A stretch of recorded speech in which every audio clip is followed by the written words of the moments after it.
Tiptur calendar ಬಿಡುಗಡೆ ಒಂದು ವರ್ಷದ ಪ್ರತೀಕವಾಗಿದ್ದು, ಸಮಾಜದಲ್ಲಿನ ವಿವಿಧ ಸಂಘ ಸಂಸ್ಥೆಗಳು ತಮ್ಮ ವಾರ್ಷಿಕ ಕ್ಯಾಲೆಂಡರ್ಗಳನ್ನು ಹೊಸ ವರ್ಷದ ಮುನ್ನ ಬಿಡುಗಡೆ ಮಾಡುವ ಪದ್ಧತಿ ಪ್ರತಿ ವರ್ಷ ಜಯ ಕರ್ನಾಟಕ ಜನಪರ ವೇದಿಕೆ ರೂಢಿಸಿಕೊಂಡು ಬಂದಿರುವುದು ಹೆಮ್ಮೆಯ ವಿಚಾರವಾಗಿದೆ ಎಂದು ಷಡಕ್ಷರ ಮಠದ ಶ್ರೀ ರುದ್ರಮುನಿ ಸ್ವಾಮೀಜಿ ಅಭಿಪ್ರಾಯಪಟ್ಟರು. ನಗರದ ಕಂಚಾಘಟ್ಟ ಬಡಾವಣೆಯಲ್ಲಿರುವ ಶ್ರೀ ಷಡಕ್ಷರ ಮಠದ ಸಭಾಂಗಣದಲ್ಲಿ ಜಯ ಕರ್ನಾಟಕ ಜನಪರ ವೇದಿಕೆ ಹೊರತಂದಿರುವ 2026 ನೂತನ ವರ್ಷದ ಕ್ಯಾಲೆಂಡರ್ ಬಿಡುಗಡೆಗೊಳಿಸಿ ಮಾತನಾಡಿದ ಶ್ರೀಗಳು, ಸುಮಾರು 18 ವರ್ಷಗಳಿಂದ ಸಂಘಟನೆಯ ಅಧ್ಯಕ್ಷ ಬಿಟಿ ಕುಮಾರ್ ಕ್ಯಾಲೆಂಡರ್ಗಳನ್ನು ತಾಲೂಕು ಸೇರಿದಂತೆ ಸುತ್ತಮುತ್ತಲ ತಾಲೂಕುಗಳಿಗೆ ವಿತರಿಸುತ್ತಿರುವುದು ಸಮಾಜಮುಖಿ ಕೆಲಸವಾಗಿದೆ.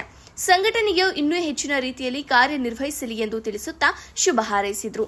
ಈ ಸಂದರ್ಭದಲ್ಲಿ ತಾಲೂಕು ಅಧ್ಯಕ್ಷರಾದ ಬಿಟಿ ಕುಮಾರ್, ಉಪಾಧ್ಯಕ್ಷರಾದ ರೇಣುಕಾಮೂರ್ತಿ, ನಗರ ಕಾರ್ಯದರ್ಶಿ ಲೋಕೇಶ್, ಸಂಚಾಲಕ ರೋಹನ್ ರಾಜ್, ಮಹಿಳಾ ಘಟಕದ ಶುಭ, ಅಲ್ಪಸಂಖ್ಯಾತರ ಘಟಕದ ನವಿ ಕರವೇ, ಪ್ರಧಾನ ಕಾರ್ಯದರ್ಶಿ ಕಿರಣ್, ಮುಖಂಡರಾದ ಶಾಂತಪ್ಪ ಮತ್ತು ಹುಚ್ಚುವೀರಪ್ಪ, ಸಂಘಟನೆಯ ಪದಾಧಿಕಾರಿಗಳು ಉಪಸ್ಥಿತರಿದ್ದರು. ವರದಿ ಮಂಜು, ಗುರುಗದಹಳ್ಳಿ.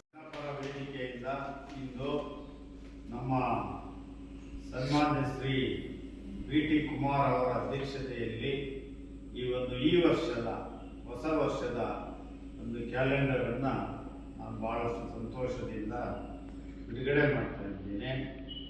ಈ ಜಯ ಕರ್ನಾಟಕ ಜನಪರ ವೇದಿಕೆ ಮುಂದಿನ ದಿನಗಳಲ್ಲಿ ಈ ನಾಡಿನಲ್ಲಿ ಸಾಮಾಜಿಕವಾಗಿ, ಸಾಹಿತ್ಯಿಕವಾಗಿ, ಸಾಂಸ್ಕೃತಿಕವಾಗಿ ಉತ್ತಮವಾಗಿರ್ತಕ್ಕಂಥ ಕೆಲಸವನ್ನು ಮಾಡಲಿ ಅಂತೇಳಿ ಈ ಸಂದರ್ಭದಲ್ಲಿ ಶುಭ ಹಾರೈಸ್ತೇನೆ. ಶರಣ.